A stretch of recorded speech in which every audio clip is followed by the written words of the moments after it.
It's Wednesday, June 13th. Coming up live on The View. It's an entire day of hot topics. From gut-wrenching testimony in the Sandusky child sex abuse trial to new weight loss surgery for people looking to lose as little as 20 pounds, which you may need if you order Burger King's brand new bacon sundae. Plus, Tyra Banks is leading the charge to stop the modeling industry from sending a deadly message to young women and unveiling who she thinks is the newest face and body of beauty. Then, Meghan McCain's telling you how she says she was bullied by GOP conservatives and taking on everyone from Sarah Palin to Bill Clinton in her bombshell new book.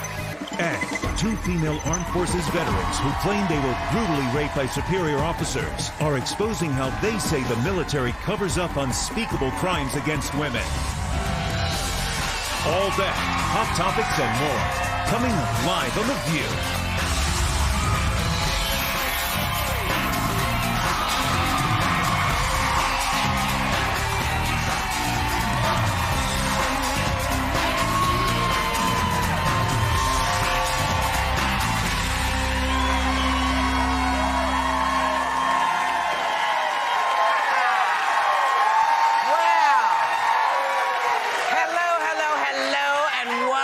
To a day of hot topics right here on The View.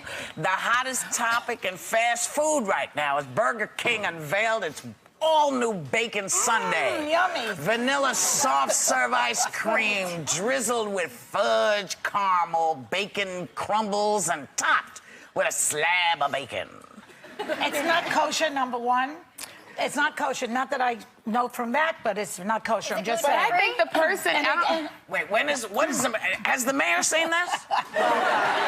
Exactly. Because... And I think whoever came up with this concept either was pregnant or high. No, they're genius. They are genius. I think this is great. I hope it's never banned. I think everyone should be able to walk in and get one. I hope they have a gluten-free one for me soon. Right. I think this is a phenomenal thing. There's I think no everyone should be able in the sundae. There's no gluten in the sundae. That one. Check it out. To be serious, first of all, maybe you are serious. They're in a very funny position because on the one hand, they're developing and serving more and more healthy foods. They've got more salads, they're more careful. That's one of their comments because everybody supposedly is... You know. On the other hand, you have to keep coming up with new ideas for ice cream, you know. Well, this was the challenge. Taco Bell just came out with something. Bacon, raisin, marshmallow, hamburgers. Why don't we test it on this show? I would love to try. I would like them to make a weed version. A weed version? Yes. What do you mean a weed version? A weed version of that. Like weed. Small, just for me, a weed. W-E-E-D. W-E-E-D. weed. You know, I keep wondering why they don't close us down on this show. So far, so good. That's right. But you know what? But you eat the dessert and then you just get hungry all over again. But there's so much of it, you can just keep going to the well. See, I like that. Now, listen, if we're talking about this kind of food, there's another thing we should discuss. There's a new weight loss surgery for people who just want to lose about 20 to 50 pounds. There are no incisions. The procedure is performed through the mouth and shrinks the stomach 30%. McDonald's is actually offering this procedure after you have a burger to compete with the other Burger King sundae. I mean, is that a good thing? That is the laziest thing I've ever heard in my life. Well, so it's gastric. I mean, but 10 to 20 pounds? Come on. Okay, but I want to bring something up. Yeah. Liposuction, okay? I have skinny friends who have a little bit of a bulge in the stomach and they have liposuction. Well, now they're going to be getting this. But that is, I shouldn't say it's dangerous because liposuction, if done right, probably isn't. But I mean, that's even more extreme. Yeah. But it just goes to show you how much we want. And that's for the people you call skinny bitches. Yeah, a lot those of are your friends, Barbara. We are so into... I have heavier bitches friends, too. I have heavier bitch friends. I love that. I think I'm the heaviest bitch you know. What do you say? It shows us how much we want this magic panacea for losing weight. Because the bottom line is, you can get the surgery and lose the 20 to 50 pounds, but if you continue eating the same way and do it, and your lifestyle stays the same, it's going to come back and it's be all under your arms right there. That's the question I have, because doesn't it? I hear that if you get liposuction, it travels somewhere else. Like the fat's going to behind get it right there on your back, right on your So shoulder, all you that might weight. get it in your chest. I don't want a fat shoulder. You might be good for people who are fat-chested because of what? Oh, sorry. No, it's not going to grow little bubbles. Well, you never know. All the fat travels up here. But if this is true, what's going to happen to all the fat shows on TV? That's what I'm worried That about. will never go The away. Biggest Loser. They will always It'll be. be like 10 They will pounds, always be. click. Because you have to. Here's It's the thing. 300 You off have or to I'm be not able to watching. afford it. You have to be able to afford this procedure. So for folks who cannot really afford the procedure, those shows will always be in check for them. It's a great thing. It's unpopular. Now, so talk about unpopular. Let's go into this. In the Jerry Sandusky child sex abuse trial yesterday, victim number 1 testified that after they met through Sandusky's charity for underprivileged boys, he was lavish with gifts and activities, sporting events, and sleepovers before Sandusky started abusing him. I mean, it's just, you know, the whole story is just unbelievable. I mean, we were talking about different aspects, which we'll do now, but I mean, the thing that has really gotten to me is the defense that they are mounting to pretend that this is anything but what it actually is. I mean, this man sent love letters to this little kid, which thank God he kept. He was allegedly caught in the shower with explicit sounds, noises. That's the defense's job. That's what he's supposed to do. It doesn't mean you have to buy it or believe it. So, listening to and reading about the young man who talked about it and how it started with just a little slapping of towels or putting his hand on the kid's knee in the shower and went to oral sex and so on. But one of the rape. But one of the things that came out was that some of these children, and indeed the charity that Sandusky ran, was very often for boys who did not have a father figure in their life. Right. And it was very hard to give this up, and also to give up the perks. And then when they complained about it, everybody said, he's a great guy, it couldn't happen. So they had the shame of it all, not being able to tell anybody, and also feeling that they're going to lose whatever affection. Of course. You know what, the really horrible thing about this is that it's everywhere. We heard it in the Catholic Church. We hear it about the Orthodox religion. That was in the New York Times the other day. We hear it at Horace Mann High School. So, you know, we're hearing it in Pennsylvania in this school. It's an epidemic. Look at what, here's what we need to... The difference is we're now hearing about. Here's what we need to extract from it. There are clues coming out of all these incidences, and what we have to extract is what do they have in common. Barbara, you just hit on one thing. It is that boys or girls without a parental figure there present. About Tim? Tell me about Tim. I said Tim. A lot of these people... Okay, so Tim played until he was maybe 32 in the NFL. He always had to coach various teams, various sports. I said to him, after reading about Horace Mann, after the Sandusky case, Tim, did anyone that you know go through something like this? And you know what he said? He had a dad who was 6'8", who probably no one wanted to mess with. So they do. He said, in fact, I do think that these kids without a father figure there who'd wreck on the person who would ever step into that shower. I do want to point out that children with both parents in the household also go through this. Absolutely. This is about, this is not, I just want to make, because it's not just, hold on, it's not just kids without a father figure or mother figure, but any child who is not getting at home what they need, affection, just conversation, connectivity, children who are not giving that are looking for it in other places, and that makes them vulnerable. But you know, the thing about when I was a kid... I should point out that Horace Mann is a high school in New York, because not everybody knows. When I was a kid, there was a guy in the neighborhood, a creepy guy that, you know, used to walk around and everything. And my father was a knock-around kind of guy, gambler, you know. And I came home one day because I wasn't afraid to speak, because they never said to me, shut up, really, unfortunately. Not until this show. Right. They never told me to be quiet. I said, you know, that guy Willie, he's like a creep around me. My father heard it, never said a word about it. He almost killed that guy. When that guy saw me on the street the next time, he crossed the street. Because my father heard what I said and took care of it. And that is what is necessary. Children need to be able to speak. They must not be censored or told, don't say what's on your mind. Come to us and tell us. But I wanted to say a lot of these statistics, these predators, and the studies have shown, yes, it happens with two-parent households, but a lot of these studies show predators specifically target the kids that don't have a father figure, single mothers. All these people that you hear about, I'm sorry, we gotta go. The cover-up is the I'm sorry. We'll be right back with more Hot Topics. Still ahead, Tyra Banks is showing you how she's fighting back against young women literally dying to be thin by showing you who she says is the new face and body of beauty. And Meghan McCain's revealing if she thinks her father would be president right now if he chose Mitt Romney as his vice president.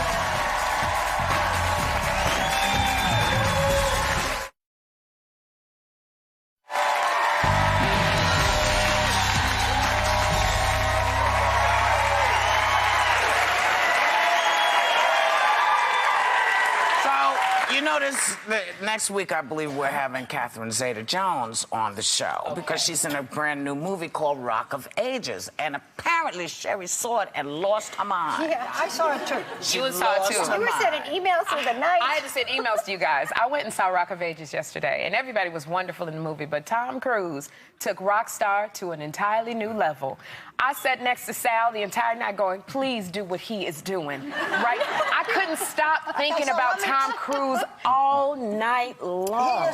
He is gorgeous. His body is gorgeous. And I was with one of his lawyers who talked about how he took weeks and maybe months of exercise and diet to build up that body, and he looks But it was even more than the body. It was the essence of him being a rock star that he brought. You got to see. And then the music. The music was awesome. So yes. And Barbara, she's coming on Friday. I'm sorry. Good. Catherine will be here Friday, so you can tell her and she's in it wonderful. also. Okay. But Barbara, you wanted to wish somebody a belated happy birthday. I do indeed. I wanted to wish George H.W. Bush a happy birthday. He was 88 yesterday, and for many years he was a special friend. And this was a man who was a UN ambassador under Nixon. He was a liaison officer in China. He was the head of the CIA. I made those notes. And he lost to Bill Clinton in part, he says, because of Ross Perot. But he's just such a fine man. And he was interviewed by his granddaughter, Jenna, and I just wanted to show you a little piece of it. As the summer finishes out and the seas get a little higher, the wind's a little colder, I'll be making some notes, writing it down lest I forget, so I can add to the report on getting older. Who knows? Maybe they'll come out with a new drug that makes legs bend easier, joints hurt less, drives go farther, memory come roaring back, and all fears about falling off fishing rods go away. Remember the old song, I'll be there ready when you are? Well, I'll be there ready when you are, for there's so much excitement ahead, so many grandkids to watch grow. If you need me, I'm here. Devotedly? Devotedly, Dad.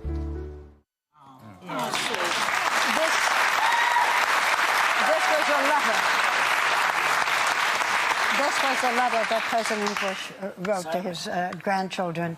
He never wrote a memoir. He was a very modest man and a very nice man. So, happy birthday, President Bush. Happy birthday. Happy birthday. All right.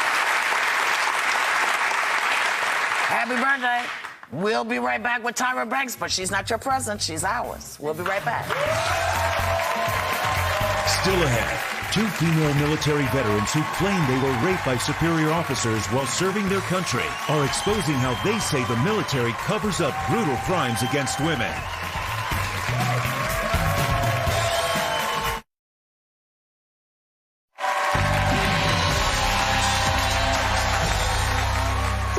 That have something nasty to say about me or other women that are built like me, women that sometimes or all the time look like this, women whose names you know, women whose names you don't, women who've been picked on, women whose husbands put them down, women at work or girls in school. I have one thing to say to you. Kiss my fat ass.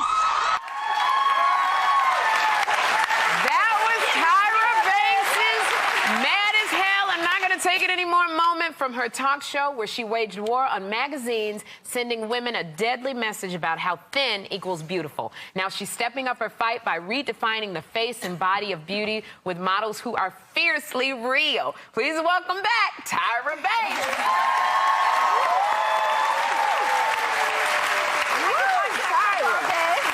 It gives gives you chills. Every time I see it, I always like get a little teary. Every single time. Which part makes you teary? The kiss my fat ass because I like teared up. Well, because But you say it all the time. I saw it at the Matrix Award, and you said that it's become your mantra. It is my mantra. It is a mantra because, I mean, so many people are having a problem with this, and it really struck a chord in a lot of people. And recently, you wrote an open letter applauding Vogue magazine on their efforts to fight working with models who look like they have an eating disorder. Yes. And we've been seeing this all the time. We always see these stick-thin models, Tyra. Why do you think the casting directors and the magazines, why do they go for that instead of real women? You know, it's interesting. During my day, models were a size 6, and we were considered skinny.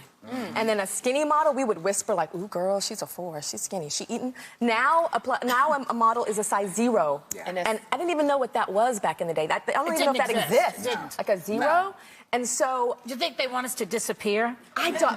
And just vanish. It's not even an integer. Yes. So I think what has happened now is it's just normal. It has become normal, so they don't even pay attention. As long as she can like walk down the runway and not pass out. Become normal to be skinny, and also very young. And very, very young. Yeah. So girls are very young. Even when I was modeling, I'd see models on the runways in Paris, 12 years old, no mama, no nothing, drinking champagne backstage that they were passing around. It was pretty insane. So I'm so happy that Vogue is now saying, look, if we think that somebody is sick, we're going to get her help. We're not going to accept this. They're also telling designers to make the sample size bigger. A little bigger. What about, it would be nice. What about outside of the modeling industry? I mean, parents out there who have daughters who may be struggling with body image issues, what's your advice to them? Like the average American out there who's kind of thinking about it. And the open letter was also to models everywhere, and it was to moms everywhere and little girls everywhere that I wrote. One thing is I'm very close to my mom. And so when I was struggling with my body and getting bigger as a model and designers telling me that I wasn't good enough,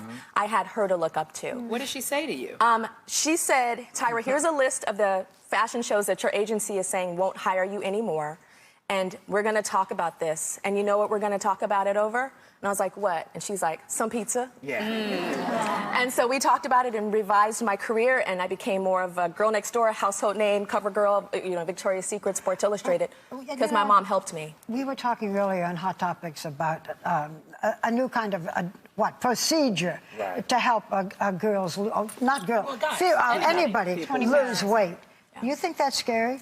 I heard that when I was in my dressing room about something so going down the mouth. It's a surgical like a procedure. 20-pound surgical procedure, right? I think every year that goes by, there are going to be so many things, so many quick fixes, you know, so many things to do that. But obesity is such a problem also. Anorexia is a problem and obesity. So maybe it will help people who are obese. That's unhealthy, too. Well, kind of an extreme society. You know, just going back to just real women, I know that you teamed up with 17 magazine and you host a model competition, and it's called Fiercely Real. And this is like the second time you've hosted the competition. This is the second time I've done it. What is it? What's being fiercely real? What is that? So in the modeling industry, a model that is like a size 12 and up, she's called plus size.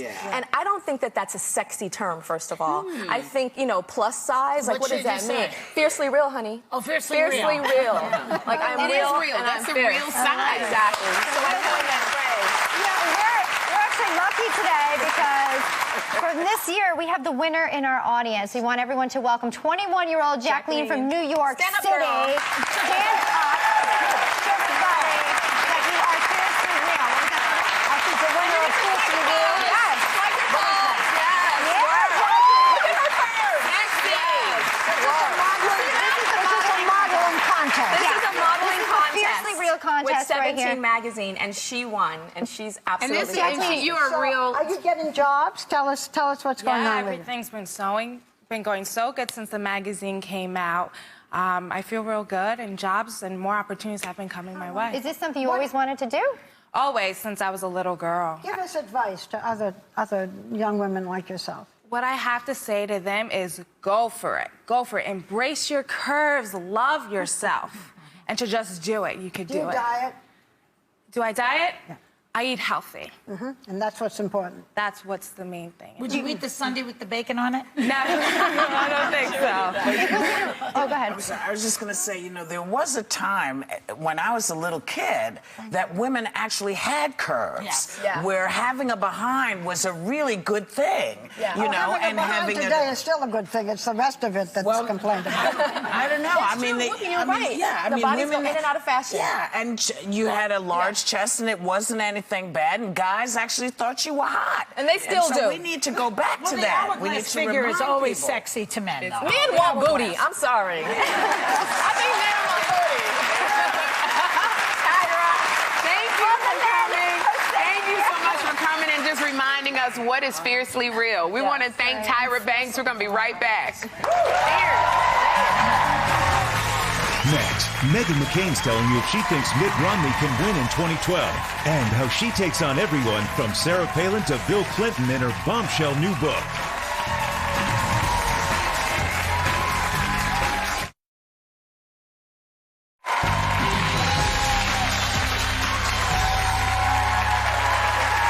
As election 2012 approaches, Meghan McCain, the daughter of Senator John McCain, is an outspoken young voice for the grand old party who pulls no punches when taking on the biggest names in both parties in her new book, America, You Sexy Bitch. Please welcome back Meghan McCain. So, this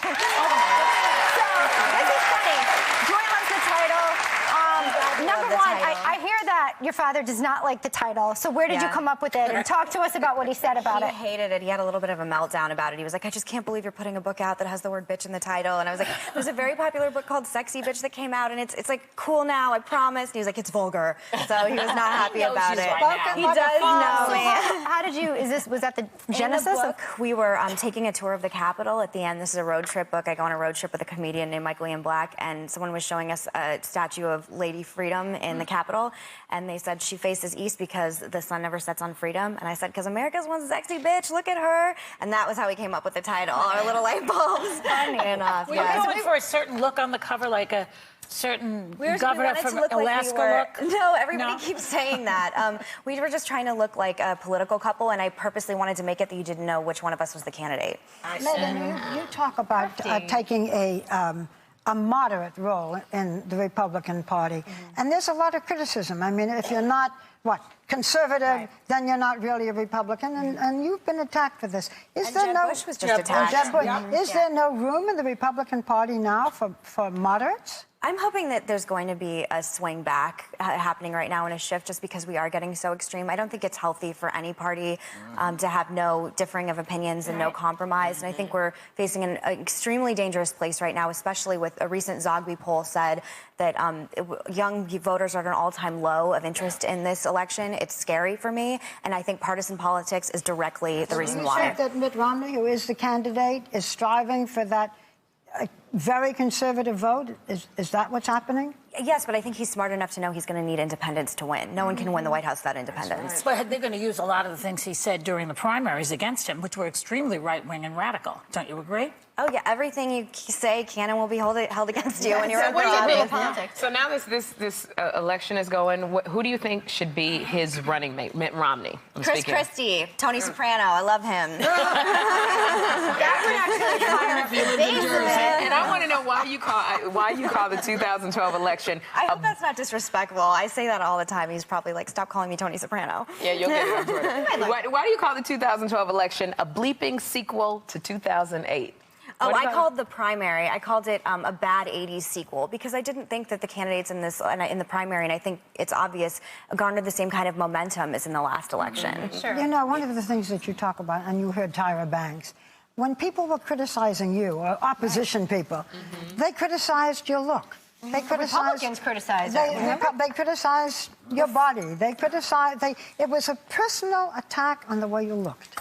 Yeah, it still happens, but it's the thing that has launched my career. And it's serendipitous that I'm on with Tyra Banks because I quoted her when I was on this show, and it literally made women everywhere empathize with me, and I think there's this pushback. Kiss my fat ass! No, that's not what I meant.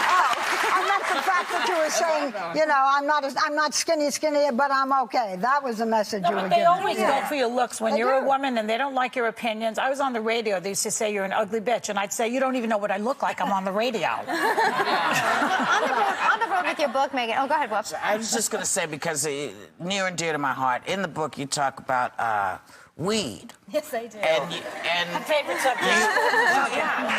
And you believe that it should be legalized, and I would love you to say why. Marijuana. Yes. I was living in Los Angeles at the time when I wrote this book, and I was shocked just how rampant marijuana is in LA. People would smoke weed in the same way that people pour wine here. So I just thought... In the restaurants, really, like that, open? At parties. I was just shocked because I'm actually not a cannabis user frequently, but I just think that... But I think when you see that, so proud. He knows everything, and he loves me, but he's whatever. But sorry, Dad, he's watching right now too. But when you see the economic benefits, I think that it's like this dirty secret that we're not, for whatever reason, there's these social stigmas attached to it, and I don't understand why decriminalizing marijuana could very well help the economy in absolutely daunting ways. I don't understand why. What about the idea, though? You can give a breathalyzer for alcohol. If there's a method to measure how much one has consumed in terms of marijuana before they get into a vehicle, say, or on a Vespa, whatever you're driving, I would like to have a measure to see at what point or level you are in terms of consumption before anything is legal. I don't know. I'd like a way to measure before it's legal. That's the only hang-up for me. Nobody got hurt in the car smoking no weed. I'm just saying. But the one I wanted to...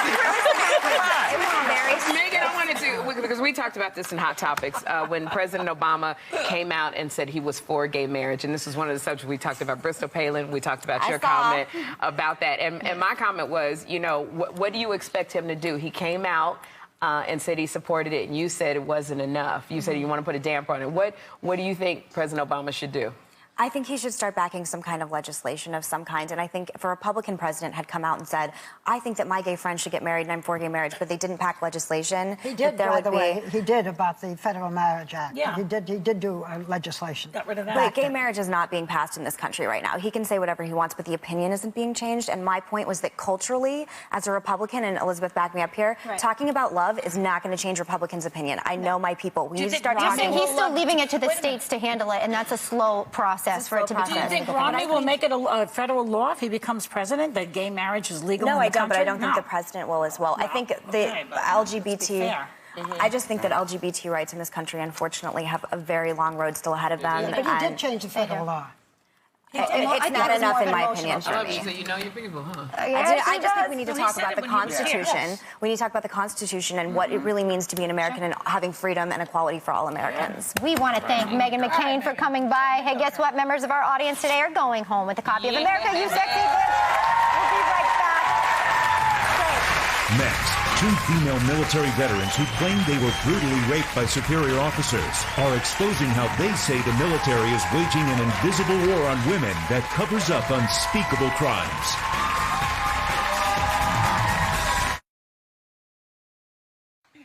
There's a new documentary, a very important one. It's called The Invisible War, and it proves that the ugliest battles sometimes can take place far from the front lines. Two women serving in the military claimed that they were raped by fellow officers. Officials tried to cover up the crimes, and the betrayal was almost too much for them and their families to bear. Take a look. He hit me across the left side of my face. I remember holding the closet thinking, what just happened? And my face hurt so bad. He was gonna have his friend Marv from Indiana kill me and throw me in a ditch because that's how they took care of things in Indiana. When your wife doesn't come home to rummage through the house, searching for the suicide note. To call the police with one hand while you're restraining her from killing herself with the other. Poor guy. Well, these two brave women are with us now. Please welcome Corey Choka. Yes, ma'am. And you just had a little baby boy, so congratulations. 11 days ago? Yes, ma'am. Oh, my. Wow. Thank you for coming on with us.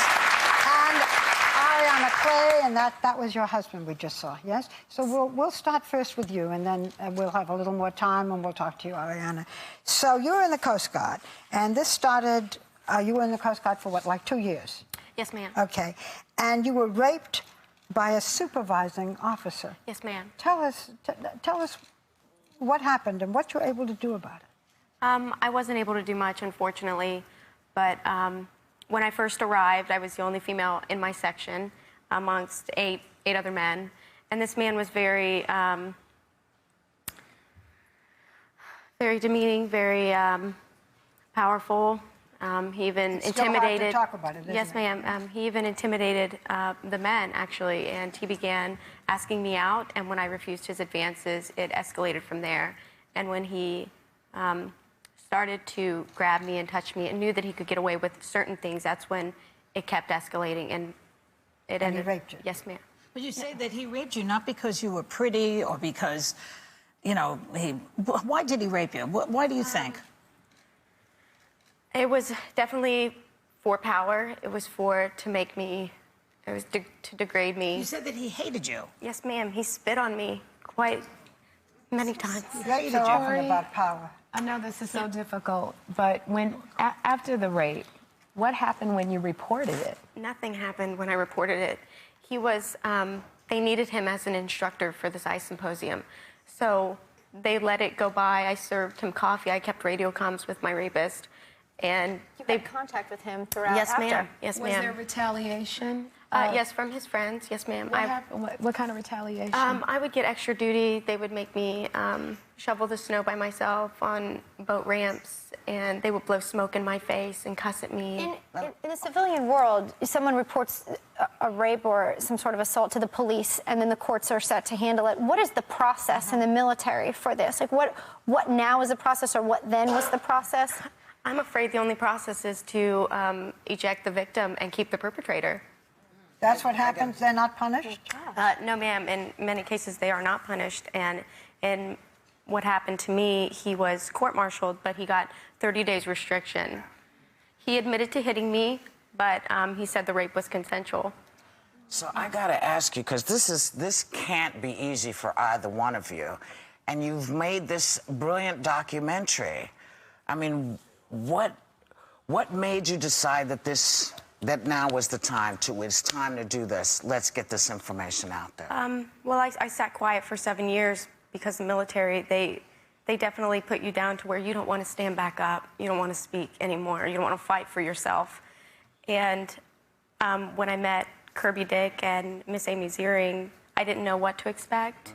And I was scared, and they gave me back my voice, and I got to, like... tell what was happening. Yeah, I got to share their objective in raising awareness and safety and security for our active duty service members. Well, you are raising awareness, and something has to be done, and we hope that this will make a difference. It hasn't as yet, and we're going to come back, and we're going to then talk to Lieutenant Ariana Clay about her ordeal. They're very similar, and the results, unfortunately, were the same. Too little action. We'll be back.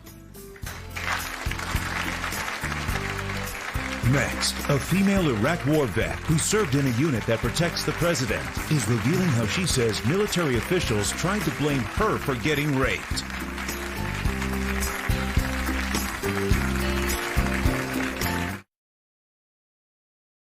We are back with Corey Choker and Lieutenant Ariana Clay, who are featured in the documentary The Invisible War, which looks at the epidemic of sexual abuse in the military. So tell us your story, Ariana, because it's very painful, and we saw your husband, how painful this must be for the husbands, too. Right. About a year after I checked into the command, Ethan and I, there had been a lot of sexual harassment, and I'd requested to deploy to Afghanistan. They denied this request. So I couldn't get out of the environment. And how it ended was a senior officer who felt I had humiliated him in front of his junior Marines and his civilian friend sexually assaulted me. I called my husband that day and I said, I'm never going back to that command. So I took myself out of the command, and for the next 2 years of my life, it was just degrading cruelty and reprisal. You know, I had gone to the Naval Academy, I had served in Iraq, I had had good commands, I had served for commanders who cared more about human dignity than their own promotion, and I experienced the exact opposite. And I think that reprisal, you know, after placing that special trust and confidence in my commanders, and to watch them retaliate against me and discredit me and do everything they could to protect the assailant was what really destroyed me. And I think now, still watching the effect it has on my husband, he said, since the day it happened, I've never been the same person. And I think to watch him in pain because of that, he was also a Marine officer. He was a Harvard and Yale graduate, so they lost a great officer with him. He resigned his commission after they saw what they did to me. And I think, to have years of idealism and trust in our military, we believed that we had to do something about it. We believe the military should be better. We have the most technologically advanced military in the world, and this is not where we need to be in terms of its treatment of women. Ariana, what happened to the men after you reported them? After about a year, it was brought to court-martial. They told me I was lucky that it went that far. In a phone sting, he had confessed that he did it to humiliate me, and he spent, I think, 45 days in the brig, but he was only accused of abusive language for saying on the phone sting that he did it so his friend could see what a slut I was, and for adultery. And they're not for assault. Not for assault. And they said it was because there were two of them and one of me. It was their word against mine. What? And so they. Ariana, when you got 80% of those who are assaulted, they don't report it. And then you got only 8% of the military sexual assault cases that are actually prosecuted. What do you guys think can be done about this? This is staggering. I think we need to pass the STOP Act, which actually gets that out of the chain of command's hands, because obviously they are unable to deal with that, and it's been like that for quite a long time. You're saying bring a third party in so that you could have gone to a third party, not someone in a higher ranking position? Because most of the time, the people that do rape you are friends, because it's such a small station, everybody's friends, drinking buddies, and it's how are you supposed to report a rape to your perpetrator's best friend? Right. Conflict of interest. And there's a whole conspiracy and cover-up that goes on, just like the other stories that we were talking about with Sandusky, etc. I do want to tell people that The Invisible War will be in theaters Friday, June 22nd. The two of you are obviously still in such pain, and we're extremely grateful to you for coming on and sharing your stories with us. We hope it will make a difference. Thank you. Think it will? I hope so. We hope so. I hope so, too. In the meantime, if you can, do go to see this film, and we thank both of you for being with us today. And after all of this, we hope that you will take a little time to enjoy your own view.